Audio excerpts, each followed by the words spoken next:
Alright guys, the days I've been waiting for so long has come. Today is the day that I'm going to set up my 120.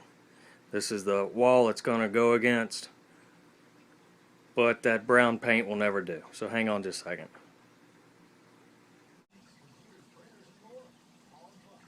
See, now isn't dusty yellow much better than the coffee bean brown? Makes a great color for a fish tank room. Speaking of fish tanks, there's my baby.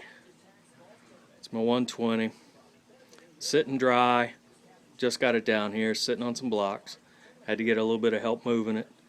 Got it tucked up pretty tight in this corner. I may regret putting it in there that tight. We'll see. I'm concerned about how I'm going to get the hood to fit, but I'll work something out. One problem I ran into, and it took me a few minutes to figure it out, is I was having some difficulty getting the tank level. Now it's sitting dead plumb.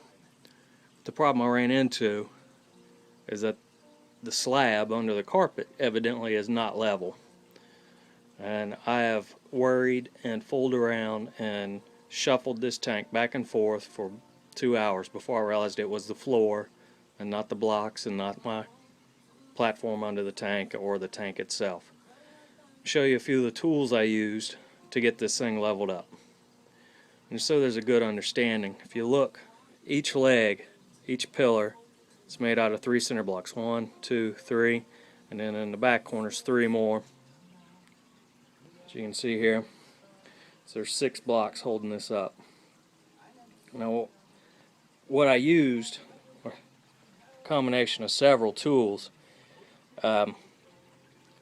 First of all, if you've got to have a level.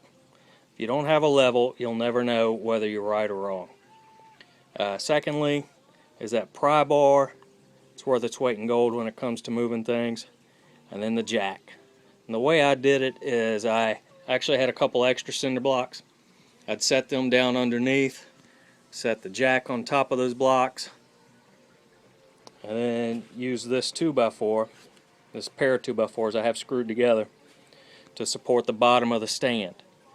And I would lift the tank up just in very tiny increments. You know, I'm talking 1/4 of an inch or less, or just enough to take the weight off the blocks, and shuffle the blocks around to where I want them, set the weight back down.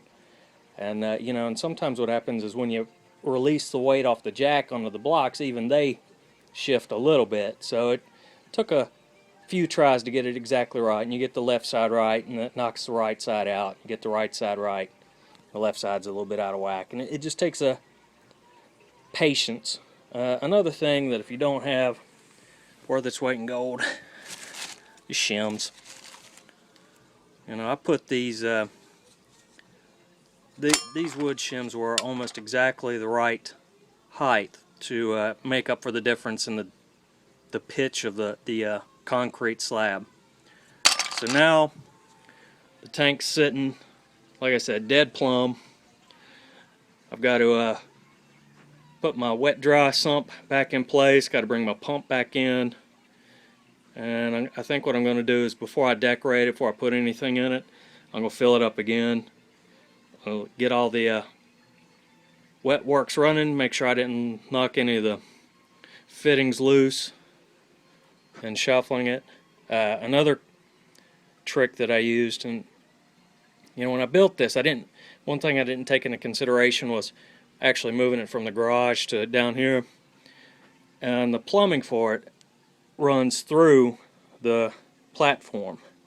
So once that was all done, I had to move the tank and the platform together. So I used some like ratchet straps, like you do hold stuff down in the bed of a truck, and just ran them around the tank and the platform all at once and held it tight.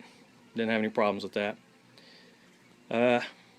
Another, sounds silly, but the way I did is I had my brother and my father came over, and we shuffled the tank from the garage onto the tailgate of my truck.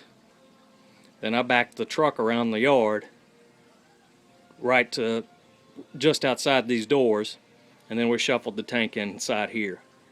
You know, don't know what the tank weighs, but I would hazard a guess that it's somewhere in the 200-pound range. It took 3 grown men just to shuffle it around and get it to where it needed to be. I would advise extreme caution when you're trying to move a tank this heavy. Make sure you got plenty of help, so you don't want to take a chance in breaking it. Alright guys, next video is going to show how I dirt the tank and put the plants in, and we'll talk about how I'm going to decorate it. Until then, take care.